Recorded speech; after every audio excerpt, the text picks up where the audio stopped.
नमस्कार दर्शकों, आप सभी का स्वागत है दूरदर्शन के कार्यक्रम मंजिल में। और आज एक बार फिर से हम बहुत ही खास विषय को लेकर आपके समक्ष उपस्थित हुए हैं। आज हम बात करेंगे शिक्षा के साथ खेलों का महत्व व आगे बढ़ने के अवसर। और इसी खास विषय में आज बहुत ही खास मेहमान आज हमारे साथ उपस्थित हुए हैं श्री सुरेंद्र कुमार जी, जो कि प्रिंसिपल के पद पर गवर्नमेंट सीनियर सेकेंडरी स्कूल बनोरी कांगड़ा में कार्यरत हैं। डॉक्टर सुरेंद्र जी, आपका बहुत बहुत स्वागत है हमारे आज के इस कार्यक्रम में। मेरा भी डीडी हिमाचल के दर्शकों को मेरा सादर नमस्कार। सुरेंद्र जी, कार्यक्रम को हम आगे बढ़ाए उससे पहले मैं चाहूँगा कि थोड़ा सा आप हमारे दर्शकों को अपने बारे में बताएं। आप कहाँ से संबंध रखते हैं और ख़ास तौर पर आपका शिक्षा के साथ साथ खेलों के प्रति किस तरह से रुझान शुरुआत हुई, उसके बारे में थोड़ा सा दर्शकों को बताएं। मैं वर्तमान में प्रधानाचार्य शहीद मेजर सुधीर वालिया राष्ट्रीय वरिष्ठ माध्यमिक पाठशाला बनोरी, तहसील पालमपुर, जिला कांगड़ा में कार्यरत हूँ। और मैं बचपन से ही पढ़ाई के साथ साथ खेलों में मेरी विशेष रुचि रही है। और स्कूली खेलों में मैं खुद एक हॉकी और खो खो का खिलाड़ी रहा हूँ। और यूनिवर्सिटी समय में मैं एथलेटिक्स के 1500 मीटर के एथलेटिक्स ट्रैक इवेंट में यूनिवर्सिटी का हिस्सा रहा हूँ। तो इस कारण मेरा जुड़ाव जो है वो खेलों के साथ शुरू से ही रहा है। और जब हमारे पास मैं स्कूल में प्रवक्ता पद पर कार्यरत हुआ तो मैं खिलाड़ियों के साथ अपना जुड़ाव जो महसूस करता रहा। और उसके बाद जब पहले तो प्रवक्ता रूप में भी मैं खिलाड़ियों के साथ पार्टिसिपेट करता रहा हूँ या उनका मार्गदर्शन करता रहा हूँ, पर प्रधानाचार्य बनने पर मेरे पास ज़्यादा समय और मार्गदर्शन का अनुभव हुआ।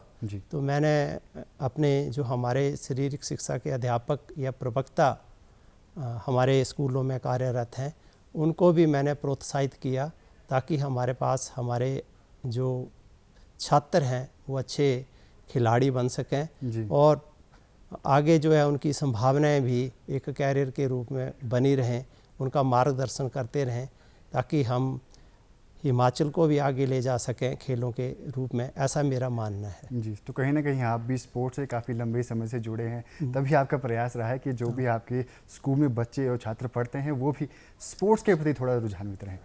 जी सुरेंद्र जी, अगर हम बात करें वर्तमान समय में खेलों की, तो शिक्षा के साथ साथ खेल इतने महत्वपूर्ण क्यों होंगे और क्यों आज की पीढ़ी को खेलों के साथ जोड़ना बड़ा ज़रूरी माना जा रहा है? वैसे तो हम जब बड़े हुए तो हमें हमारे माता पिता यही कहते रहते थे कि शिक्षा के ऊपर ही आपने केंद्रित करना है। पर मैंने यूनिवर्सिटी में जब पहुंचा तो मैंने देखा कि शिक्षा के साथ खेलों का भी बहुत महत्व है और इसमें भी आगे बढ़ने की बहुत ज़्यादा संभावनाएं हैं। और व्यक्तिगत रूप से मैं महसूस करता हूं और एक खेल की परिभाषा भी है कि खेल एक ऐसी क्रिया है जिसमें प्रसन्नता प्राप्त होती है, और जब प्रसन्नता प्राप्त होती है तो हार जीत मायने नहीं रखती। तो ऐसा जो है वो हमें खेलों द्वारा अनुभव होता है। और खेलों द्वारा और भी हमारे पास काफ़ी जो करैक्टरिस्टिक्स हमारे जीवन में आती हैं, वो भी हमें जो है वो आगे ले जाने में बड़ा महत्वपूर्ण रोल अदा करती हैं। जी सुरेंद्र जी, अगर हम बात करें आपके अनुभव की, काफ़ी लंबा अनुभव रहा है आपका शिक्षा का, तो आपने जगह जगह बच्चों को पढ़ाया भी है। तो अगर हम बात करें हिमाचल प्रदेश की, तो हिमाचल प्रदेश के बच्चे खेलों के प्रति कितने रुझान्वित रहते हैं, और पहले के समय और आज के समय में अगर हम कंपैरिजन करें तो कितने बच्चे हैं जो क्या क्या बदलाव देखने के लिए खेलों के प्रति देखने को मिला है? पहले हमारे पास जो हिमाचल प्रदेश का प्रारूप था खेलों का, वो वहाँ खेल नीति तो पहले भी रही है, शिक्षा के साथ खेल नीति इसका अभिन्न अंग है। और खेल हमारी शिक्षा का एक अनिवार्य घटक भी है। पर पहले जो बच्चों को मार्गदर्शन में थोड़ी सी कहीं ना कहीं कमी रह जाती थी। वर्तमान में हमारे शारीरिक शिक्षा के अध्यापक और प्रवक्ता साथी जो हैं वो बहुत अच्छा काम कर रहे हैं। मैं उनको इस मंच से बधाई भी देना चाहता हूं, और मैं चाहूँगा कि वो अपने छात्रों का मार्गदर्शन ऐसे करते रहें ताकि वो आगे जाके खेलों को एक कैरियर का विकल्प भी मानने लगे और उसका फ़ायदा भी उठाएं। जी। आज के वर्तमान संदर्भ में मैं कहूँगा कि हमारे पास खेल नीति के तहत सारी सरकारें जो हैं वो खेलों को प्रोत्साहित कर रही हैं जी। और बहुत सी सुविधाएं स्कूली स्तर पर जो है वो बच्चों को उपलब्ध है। जी। हर स्कूल में कहीं ना कहीं 2 या 3 गेम्स के अंदर जो है वो हमारे शारीरिक शिक्षक जो हैं वो फोकस करते हैं। जी। और खेल कैलेंडर के तहत हमारे पास एक साल में जो एक्टिविटीज़ का कैलेंडर होता है वो आज पहले ही शैक्षणिक सत्र के शुरुआत में ही हमें दे दिया जाता है। जी। और उसके बाद हम स्कूल लेवल पे बच्चों को अभ्यास करके उनको सेलेक्ट करते हैं एक टीम के रूप में। जी। उसके बाद हमारे पास ये जोनल लेवल के टूर्नामेंट्स होते हैं। जोनल लेवल के टूर्नामेंट के ऊपर जब एक बेस्ट टीम को जो है वो डिस्ट्रिक्ट लेवल में खिलाया जाता है। जी। डिस्ट्रिक्ट लेवल पे जो हमारे पास विनर टीम होती है और वहाँ पे एक अच्छी टीम का संयोजन बना के जी। हमारे नेशनल में भी स्टेट में जो है वो इसको पार्टिसिपेट करते हैं। जी।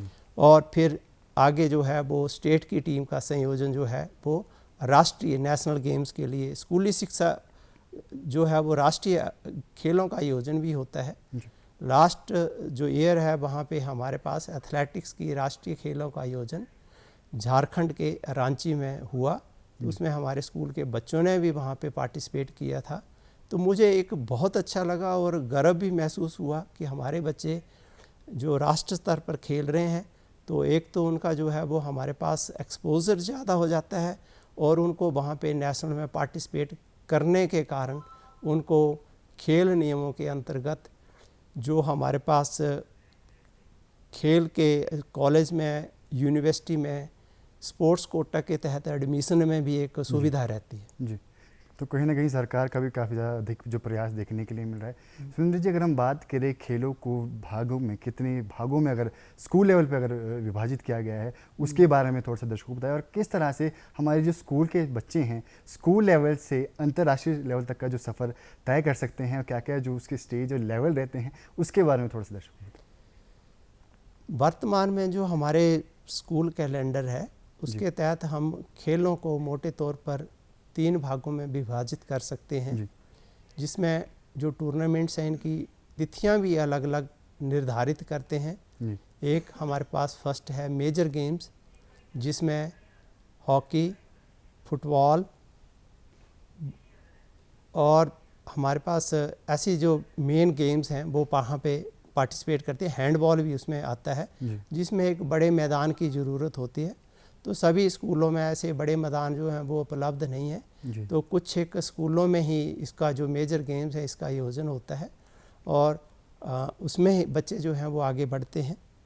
दूसरा जो मेजर इवेंट्स हैं वो हमारे पास है माइनर गेम्स, जिसमें volleyball, badminton, kabaddi, kho kho, chess इत्यादि इसमें भी हमारे पास गेम्स माइनर गेम्स हैं जिसमें एक छोटे मैदान की ज़रूरत रहती है। तो उसमें ऑलमोस्ट सभी स्कूल जो हैं वो पार्टिसिपेट करते हैं। आजकल चेस, जिसको हम सॉफ्ट गेम भी कहेंगे, ये भी माइनर गेम्स का एक बड़ा हिस्सा है और इसमें हमारे बच्चे बहुत अच्छा कर रहे हैं जो आगे राष्ट्र स्तर तक भी अपना नाम कमा रहे हैं। तीसरा जो हमारे पास इसका खेल बिंदु है वो एथलेटिक्स है। एथलेटिक्स में हमारे पास मैदान में दौड़ने वाली, फेंकने वाली, कूदने वाली जो गतिविधियां हैं वो आयोजित की जाती हैं। एथलेटिक्स को हम मुख्य रूप से 2 भागों में बांट सकते हैं, track events and field events. Track events में हमारे पास जो रेसेस रहती हैं, दौड़ें रहती हैं, वो रहती हैं। इसमें जो हमारे पास मुख्य रूप से जो रेसेस रहती हैं वो 100 मीटर का इवेंट है, 200 मीटर का इवेंट है, 400 मीटर का इवेंट है, 800 मीटर का इवेंट है और 1500 मीटर का इवेंट है। इसके ऊपर हमारे पास बड़ी रेसेस भी हैं जहाँ पे 3000, 5000 के इवेंट्स भी रहते हैं, पर हम मुख्यतः जो है वो हमारे पास 3000 मीटर तक के इवेंट्स रहते हैं। और इसमें साथ साथ में जो है वो टीम वर्क भी रहता है, जिसमें 4x100 मीटर का रिले, 4x400 मीटर का रिले जो है वो मुख्यतः है। फील्ड इवेंट्स में हमारे पास high jump, long jump, pole vault जिसको हम बांस कूद कहेंगे, ये जो है वो फील्ड इवेंट्स के मुख्य हिस्सा है। इसमें हमारे पास भाला फेंक भी आ जाता है, तो वो भी फील्ड इवेंट्स का हिस्सा रहता है। और ये टूर्नामेंट का एक तीसरा हिस्सा रहता है जो अलग आयोजित किया जाता है। और इसमें भी एक बच्चा जो है वो स्कूल लेवल से चलकर जोन लेवल, उसके बाद हमारे पास डिस्ट्रिक्ट लेवल पे पार्टिसिपेट करता है। डिस्ट्रिक्ट लेवल पे सेलेक्ट होने पे वो नेशनल लेवल पे पार्टिसिपेट करता है, और उसके बाद जो है वो स्टेट लेवल पे, और उसके बाद जो है वो नेशनल लेवल पे पार्टिसिपेट करता है। और मुझे ये बताते हुए बड़ा गर्व हो रहा है कि मेरे मार्गदर्शन में पिछले साल हमारे एक स्टूडेंट जो नेहा कुमारी है, उसने चाहे खेल हो चाहे शिक्षा का नाम हो, खेल में भी उसने नेशनल लेवल में पार्टिसिपेट किया। अब तक वो 6 नेशनल लेवल में पार्टिसिपेट कर चुकी है, और अभी उसने जो है वो +2 भी 90+ मार्क्स के साथ अपनी परीक्षा उत्तीर्ण की। और हमारे 3 लड़कियां और 1 लड़का जो है वो स्टेट लेवल पे पार्टिसिपेट कर रहे थे। और हमारी टीम के कारण हमें जो है वो डिस्ट्रिक्ट में भी हमारे पास गर्ल्स सेक्शन में हम बेस्ट थे, और उसके बाद ओवरऑल विनर थे। और स्टेट लेवल में हमारे पास जो डिस्ट्रिक्ट कांगड़ा है वो ओवरऑल विनर होने के साथ गर्ल्स सेक्शन में भी फर्स्ट रहा। और उसके साथ साथ हमारी जो छात्रा थी नेहा कुमारी, उसको बेस्ट गर्ल एथलीट का पुरस्कार प्राप्त हुआ, जो हमारे स्कूल के लिए एक बड़े गर्व की बात है। आवेरी स्कूल की ये छात्रा जो है वो फिर आगे नेशनल खेलने भी गई थी, और शिक्षा में भी एक उसने अपना अच्छा मुकाम हासिल किया है। ऐसा जो है, और इसके का साथ मार्गदर्शन के साथ या भी आगे जो है वो इनके लिए कॉलेज और यूनिवर्सिटी की एडमिशन्स में भी इनके विकल्प जो हैं वो खुले रहेंगे, ऐसा मैं उम्मीद करता हूँ। तो मैं अभी हमारे दर्शकों को कुछ ऐसे बच्चों के अनुभव दिखाना चाहूँगा जिन्हें सुरेंद्र जी के गाइडेंस से शिक्षा के साथ साथ एथलेटिक्स में एक अच्छा मौका मिला है अपना करियर बनाने का। टीम वर्क जो एक महत्वपूर्ण कौशल है, और इसमें हम अपने साथियों को सहयोग प्रदान करते हैं और उनसे मदद भी ले सकते हैं। और हम जो टीम वर्क है ना, उसे सिर्फ खेलों के माध्यम से ही सीख सकते हैं। स्पोर्ट्स के द्वारा लीडरशिप क्वालिटीज़ में काफ़ी ज़्यादा डेवलपमेंट होती है, और ये एक अच्छा साधन है जो हमारी लीडरशिप क्वालिटी उसको डेवलपमेंट करने के लिए। एक टीम का मतलब एक टीम का जो कैप्टन होता है उसकी पूरी टीम का वो देख रेख करता है, और अपने जो टीम के सदस्य हों उनके साथ वो मिलकर कार्य करता है, और साथ में उनको उनकी हेल्प करना, उनका समर्थन करना, और साथ में गोल अचीव करना एक लीडरशिप क्वालिटी का हिस्सा है। स्पोर्ट्स के जरिए ही हम मेंटली और फिज़िकली प्रिपेयर होते हैं। ये हमें टीम वर्क, लीडरशिप और पार्टनरशिप सिखाता है। टीम स्पोर्ट्स का जो है स्टूडेंट लाइफ में बहुत ज़्यादा इम्पोर्टेंस है। बेसिकली जो है हमारे स्कूल में जो है 2 ही गेमें जो है करवाई जा रही हैं, एक बास्केटबॉल और एक बैडमिंटन। तो हमारे पास जो बास्केटबॉल का यहाँ पे बहुत अच्छा ग्राउंड है, तो हमारे बच्चे जो है नेशनल लेवल तक जो है वो बास्केटबॉल खेलने गए, और 2 बार हम रनर्स अप रहे डिस्ट्रिक्ट लेवल पे। और बहुत से बच्चे ऐसे हैं जो कि अभी जो पीछे जो आर्मी की जो भर्ती हुई थी उसमें भी उन्होंने पार्टिसिपेट किया, तो वहाँ पर भी वो गए।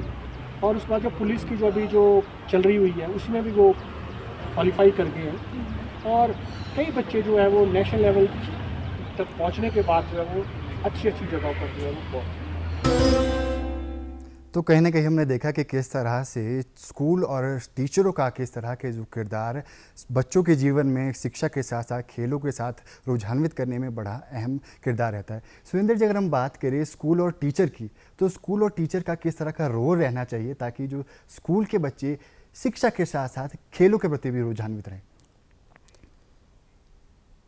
इसमें मैं कहूँगा कि हमारे पास अध्यापकों का मार्गदर्शन तो बच्चों को प्राप्त रहता ही है जी। और फिर भी अध्यापक जो है वो ज़्यादा उसमें हेल्प कर सकते हैं अगर पीछे से पेरेंट्स की सपोर्ट बच्चे को पूरी रहे, क्योंकि एक खिलाड़ी को जो है वो आवश्यक खुराक की ज़रूरत है, उसको सोशल सपोर्ट की ज़रूरत रहती है जी। और साथ में समय प्रबंधन भी करना पड़ता है, क्योंकि ज़्यादातर कहा जाता है कि अगर आप खेलेंगे तो आपका समय जो है वो ज़्यादा व्यर्थ हो जाएगा, पर मैं ऐसा नहीं मानता हूँ, क्योंकि खेल हमें अपने आप में ही हमारे पास समय प्रबंधन और उच्च कौशल को या कई ऐसे अन्य गुण जो है वो हमारे पास सिखाते हैं। तो उसमें बच्चा जो है वो अपने आप उसको मैनेज करना शुरू कर देता है। पर फिर भी हमारे पास पेरेंट्स का रोल जो है वो कम रहता है। अगर पेरेंट्स सरकारी स्कूल के बच्चों को अगर पेरेंट्स सपोर्ट करें जी। तो हम देखेंगे कि बच्चे जो हैं वो अपना नाम जो है वो बहुत आगे तक कमा रहे हैं, ऐसा मेरा मानना है। जी सुमिंदर जी, अगर हम खेलों को समाज के दृष्टिकोण से देखते हैं तो आपको क्या लगता है कि खेल समाज में कितना अहम किरदार निभाता है और किस तरह से हम अपने बच्चों को खेलों के प्रति रुझान्वित कर सकते हैं, इसके बारे में थोड़ा दर्शकों को बताएं। शिक्षा में खेल शारीरिक विकास के लिए, जी। मनोविकास के लिए और सामाजिक विकास का जो है वो उत्कृष्ट संयोजन पेश करते हैं। जी।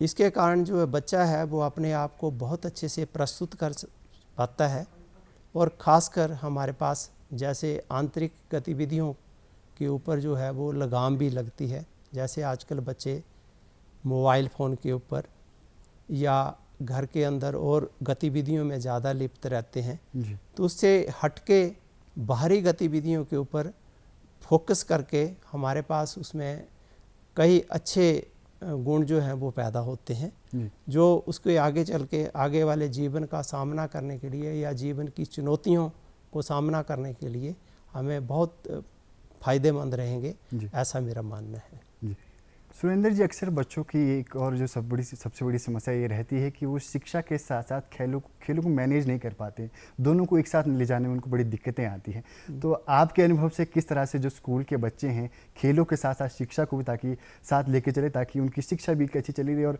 खेल में भी वो एक अच्छा प्रदर्शन दे सके?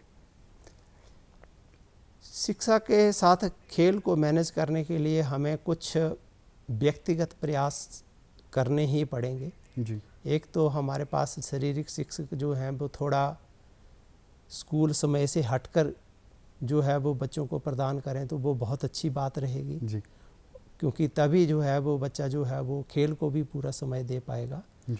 पर बच्चे को भी जो है वो हमारे पास समय प्रबंधन जो है वो उसके ऊपर करना पड़ेगा। जी। क्योंकि उसको भी समय निर्धारण करना पड़ेगा कि ये समय शिक्षा के लिए रहेगा, ये समय के जो है वो खेलों के लिए रहेगा। जी। और साथ में हमारे पास ये जो समय का संयोजन है और साथ साथ में टीम इवेंट्स भी होते हैं, जहाँ के और बच्चों की भी उपलब्धता जो है वो वहाँ पे देखनी पड़ती है। जी। इसमें मैं समझता हूँ हमारे पास कुछ एक एथलेटिक इवेंट्स हैं जहाँ एक खिलाड़ी जो है वो अपनी सुविधा अनुसार अपने समय का निर्धारण कर सकता है और अपना अभ्यास कर सकता है। जी। पर टीम इवेंट्स में हमें टीम के साथ चलना पड़ता है, तो टीम के साथ संयोजन भी बनाना पड़ता है। जी। उसमें मैं कहना चाहूँगा कि ये व्यक्तिगत छात्र की ऊपर निर्भर है कि वो कैसे अपने आप इसको शिक्षा के साथ साथ खेल का समायोजन कर सके। वो बहुत ज़्यादा महत्वपूर्ण है। जी सुरेंद्र जी, अक्सर खेलों में स्पोर्ट्समैनशिप बड़ी अहम मानी जाती है, तो आपके नज़रिए से स्पोर्ट्समैनशिप क्यों ज़रूरी है और किस तरह से खिलाड़ी को अपनी स्पोर्ट्समैनशिप को बेहतर कर सकता है, उसके बारे में थोड़ा दर्शकों को बताएं। खेल भावना से एक छात्र के अंदर शारीरिक विकास, सामाजिक विकास और नैतिक विकास का जो पहलू है वो ज़्यादा महत्वपूर्ण हो जाता है। तो इससे उसकी खेल भावना जो है वो बढ़ती है और साथ साथ में वो शिक्षा में भी उतने ही अच्छा करने लगता है। जी। क्योंकि खेल भावना के साथ हमारे पास एक छात्र का खेल के मैदान में व्यवहार भी मायने रखता है और उस व्यवहार के कारण जो है वो अपना अच्छा नाम जो है वो भी कमा सकता है।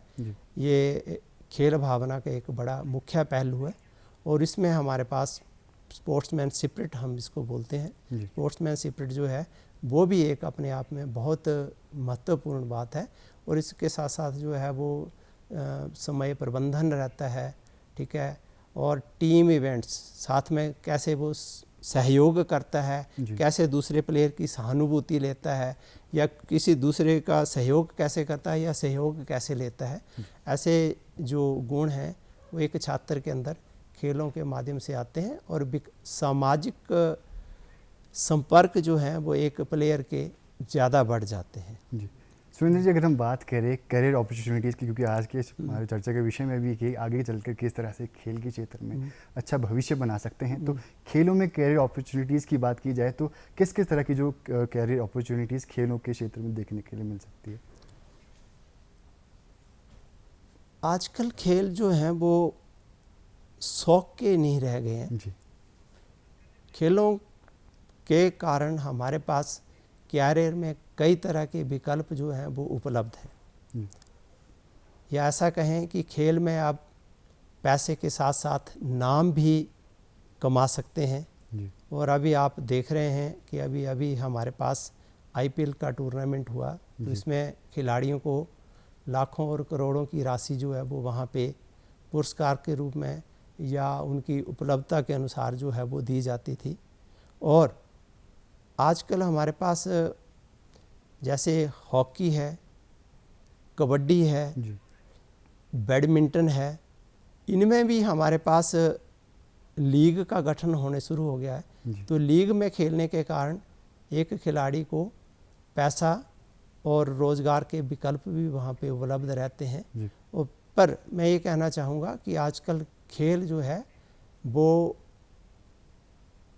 उसको मैनेज करने के लिए बहुत तकनीकी कौशल, टेक्निक और टाइम मैनेजमेंट का बहुत महत्वपूर्ण पहलू बन गया है।